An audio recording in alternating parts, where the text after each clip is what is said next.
दो का दूसरा प्रश्न देखो बच्चों, यहाँ आपको सत्य और असत्य बताना है।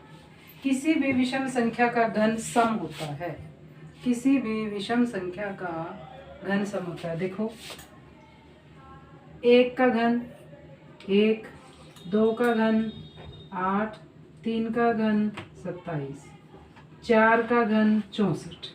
देखो बच्चों, इसी तरह अगर हम चलते रहें, 12 का घन 11 का घन 1331, 12 का घन 1728।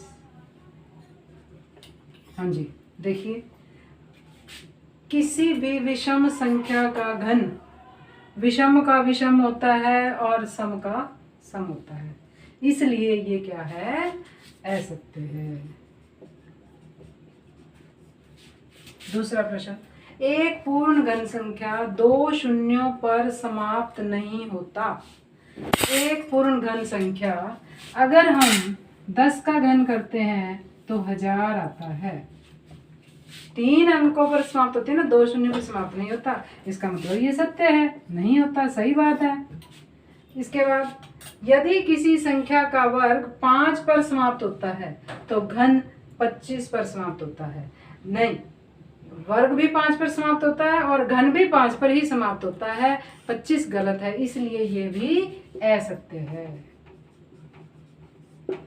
ऐसा कोई पूर्ण घन नहीं है जो 8 पर समाप्त होता है।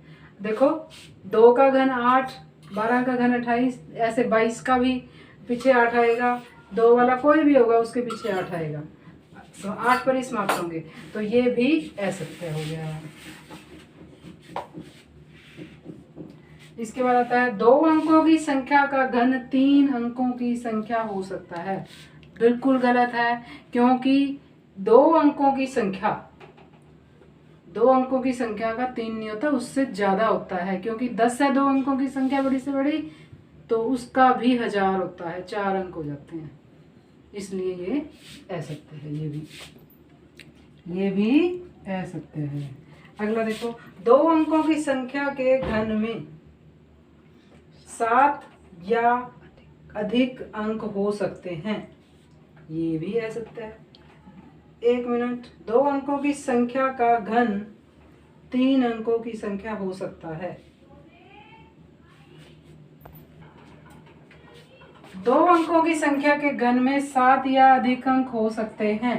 देखो बच्चों, 2 अंकों की बड़ी से बड़ी संख्या 99 होती है ना, 2 अंकों की बड़ी से बड़ी 99। अगर हम 99 का भी घन करें, तो ये बनता है 6 अंकों की संख्या। 7 कभी नहीं होंगे, आप करके देख लेना चाहिए, तो ये भी असत्य है। 1 अंक वाली संख्या का घन 1 अंक वाली संख्या हो सकता है। 1 का घन 1, 2 का घन 8, 1 अंक है, ये भी 1 अंक है, हो सकती है, इसलिए ये सत्य है। ये सत्य है। आप ये 1 से 10 तक घन लिख लो, आपको इन सभी प्रश्नों का उत्तर मिल जाएगा।